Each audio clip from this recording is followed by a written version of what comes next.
네, 김무성 대표의 남자, 이 김성태 의원 모셨습니다. 안녕하십니까? 예, 안녕하세요. 이게 뭐 지금 청와대와 김무성 대표 이러다가 루비콘강을 건너는 거 아닙니까? 어떻게 보십니까, 지금 상황을? 결코 그런 일은 없을 거라고 봅니다. 아무래도 내년 4월 총선을 앞두고 네. 청와대 입장에서도 집권당 새누리당이 예.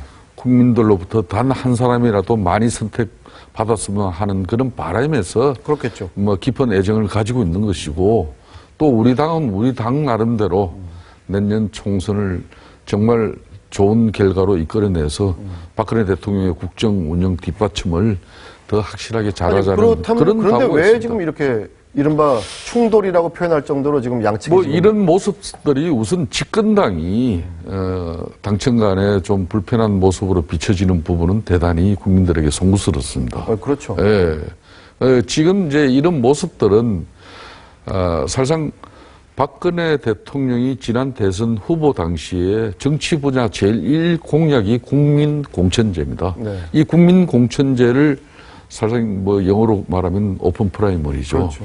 이걸 이제 새누리당 당론으로 한 것이고, 김무성 대표는 뭐 여기에 정치 생명을 걸 정도로 앞으로 투명한 정치, 특히 공천이 이루어지는 기반을 갖겠다. 근데 왜 청와대가 이렇게 반대를 할까요?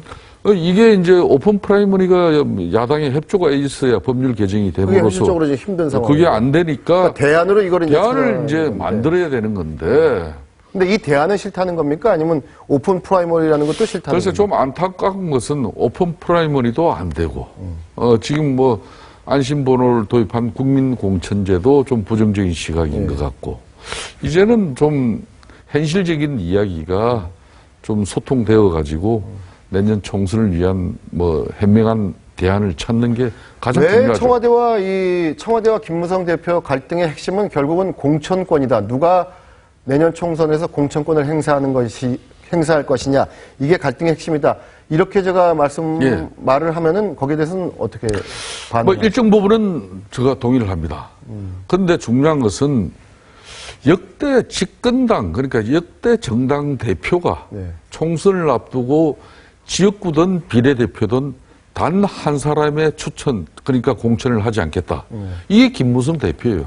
그러니까 엄격하게 지금 공천 전쟁, 공천 싸움은 아닙니다. 아니, 그런데 김무성 대표의 그 말은 역으로 보면은 청와대가 입금을 넣는 것도 받아들이지 않겠다는 걸로 해석할 수 있잖아요. 그러니까 청와대, 나도 공천권 행사하지 않겠지만은 다 이걸 놓을 테니까 청와대도 공천권 행사하지 말라. 이 얘기잖아요. 그렇게 지금 인식되어질 수 있는 것이죠. 그렇지만은 청와대 입장에서도 지금 뭐 전략 공천을 구체적으로 요구하고 그런 거 없어요. 그런데 이제 흔히 말하는 직원 측근에 있는 사람들이 흔히 말하는 뭐 대통령의 어떤 뜻을 기류로서 이렇게 좀 당에 반영하고자 하는 그런 노력들은 있는 것 같아요.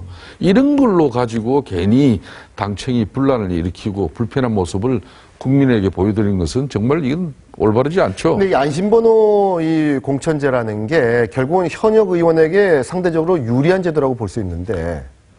이 안심번호, 이게 갑자기 뭐 하늘에서 떨어진 물론 거, 심지어 뭐 새정치연합의 전유물로 이렇게 인식되어지는데 그건 아니에요. 2012년 7월 달에 정당 사상 최초로 안심번호제를 도입한 게 저희 새누리당입니다. 아니, 근데 이 안심번호 이 국민공천제라는 게 현역 의원에게 상대적으로 유리하다고 볼 수 있는 거죠.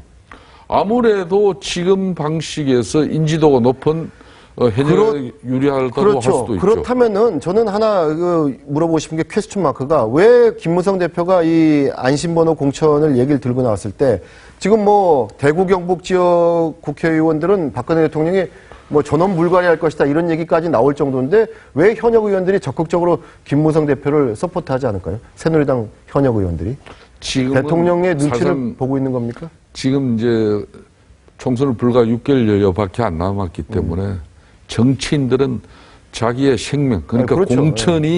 공천권이 어떻게 행사될 것인가 이것 때문에 그럼 지금 눈치를 보고 어느 한쪽도 뭐 거의 요즘 국회의원들 눈 다 도달의 눈 다 된 거죠. 지금 뭐 그런 상황이고 중요한 것은 이제 이 안심번호 이것 때문에 괜히 당청 간에 이런 큰 갈등이 비춰질 이유가 없어요. 아, 그러면 좀 이제 예, 어차피 어제 의원총회를 통해서 언론에 비춰지듯이 어제 의원총회 사생 결단을 내는 뭐 그런 큰 싸움판이 될 거다 이런데 싸움판 뭐 전혀 그러진 없었지 않았다, 않습니까? 그래도. 예. 아주 합리적인 토론이 이루어진 거거든요. 그리고 말미에 또 대표가 특별기구를 만들어서 우리 당론이었던 오픈 프라이머리가 야당 비협조로 안 된 마당이니까 내년 4월 우리 당에 적용할 공천 룰을 우리 국민들이 반드시 대원칙은 국민들이 참여하는 국민공천제로 가되 알겠습니다. 예, 예. 상식적인 제도 만들자 이런 시간 거예요. 관계상으로 예. 짧게 대답해 주십시오. 예, 그렇겠습니다. 의원님은 안심번호 국민공천제라는 걸 정확히 이해하세요? 저는 너무 어렵지 않습니까? 이해하고 있습니다. 그럼 너무 어렵다는 거에 대해서는 어떻게 생각하십니까?